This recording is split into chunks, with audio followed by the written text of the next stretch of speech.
Hi, nice to meet you. I'm Julia. Hi, it's nice to meet you. Hi, I'm Fiona. Nice to meet you. Hi, I'm Grace. It's good to meet you guys. Okay, Grace, will you just take a seat right here? Of course.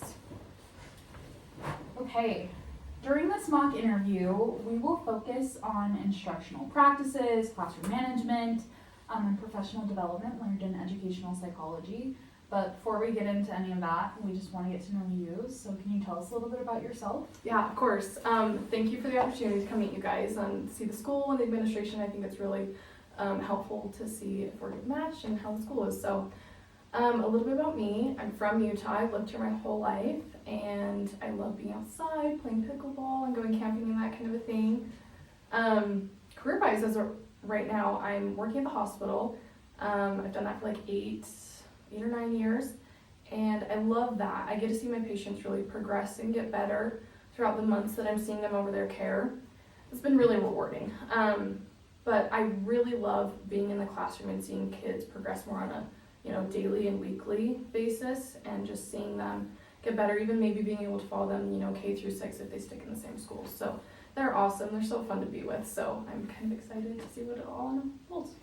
Awesome. Thank you. It was great getting to know you a little bit. We just have a few questions just to get to know more about your teaching strategies and just your personal goals in your teaching career.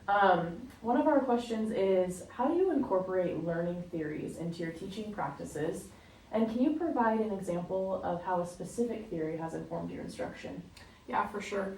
I think that there's a lot of theories, that play into your teaching, whether you know it or not. So one of the things I really want to focus on is the coaching and, kind of player dynamic. I love being able to help the students along their way and set goals and feel confident when they're stepping into the classroom.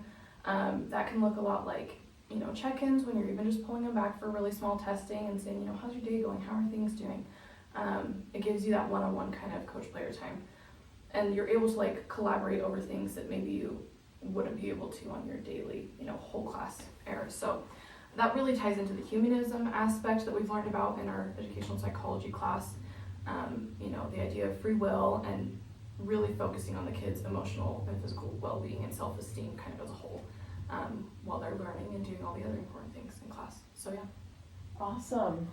Another question we had for you was, how do you differentiate instruction to meet the diverse needs of your students? Yeah, that's a great question. Diverse needs is such a huge umbrella. I think that can mean anything from cultural and language needs to learning disabilities. It's obviously important that we are respecting those and following things like the 504s and IEPs. I think those are top priorities. And then even just below that, there's our middle ground students who I think just need regular everyday help or little accommodations. Maybe they don't have maybe a label put across them, but just something they might need a little extra help with. So in catering to those needs, something that I've really loved implementing in my classroom and that I want to continue doing is, normally I feel like the structures that you do whole classroom instruction, and then go to your smaller group of students and give them kind of that specialized, okay, this is what you guys are going to do, you're going to have a couple more minutes to do this, and instead I'd like to flip the two. I think that those are already students whose work time is cut in half because you have to address them after the full, whole classroom. So I'd like to address my smaller group students who need a little extra at the beginning, address the whole class, so they're already hearing the instruction twice. I think that kind of dynamic has helped my students a lot, and I'd like to continue. Awesome, I love that. Yeah, thank you. Awesome. Another question we have for you is, how do you, as their teacher, encourage critical thinking and problem-solving skills in your group of students? Yeah, for sure. I think that plays into my classroom as a whole.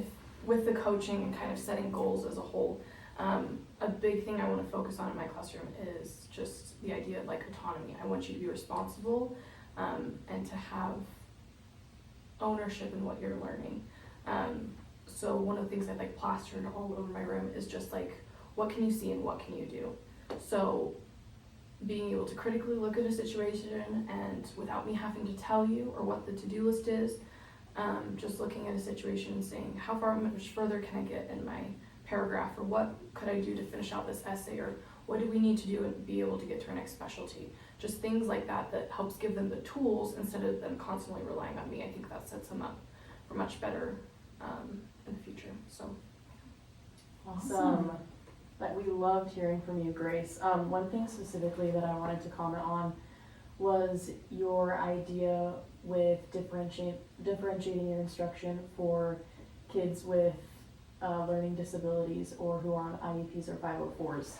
I love your idea to, instead of, oftentimes we kind of put them to the side or say, let me get the whole class done first and then I'll go over. And like you said, that cuts their learning and time in half.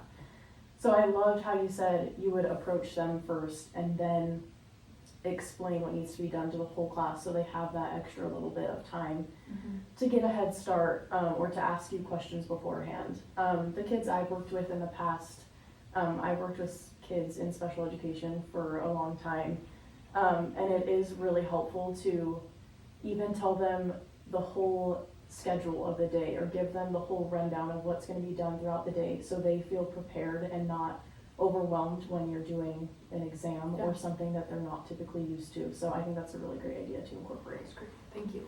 Going off of that too, I like how you said diverse learning is a big umbrella, because I know 504s, IEPs, those are the most important in the classroom. But also, like how you mentioned English language learners and not having students that may speak the language in the class. I think they often get put into the group where, you know, they don't need specialized instruction. They're good, you know, they'll figure it out. But I really like how you acknowledge them and knowing that they will struggle. They might not struggle on a legal document like other kids, but they will struggle no matter what. And I like that you have a plan of what you're going to do for those students who need that extra help. Yeah, that's great. Thank you. Really great feedback from both of you.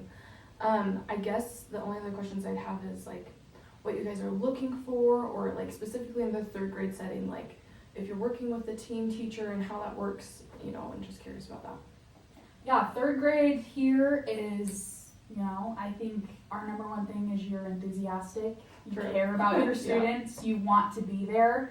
And I think that is something that we look for in our teams, is we just make sure, you know, you fit into the third grade mold. I know third grade can be kind of hard sometimes, but they are wonderful little kids. And, you know, just being enthusiastic about their learning and making them realize that they do have a voice in your classroom and giving them that option to use it, I think is a great thing. And I think that's what we look for a lot of the time. It's a really great transitional age too, because you're not working with the really young kids or maybe the older kids that are transitioning into middle school. So you get to see that jump into them growing their personalities a little more. Their knowledge is able to click a little bit faster, which is awesome. And yeah, our third grade team here is really great. They've all been working together for a while, so it's a great team to come into and to learn from. Awesome. Well, that's great. Thank you guys so much. I Yeah, appreciate it. Of course, Thank it's great you. to know you. Thank you for being here. Thank you.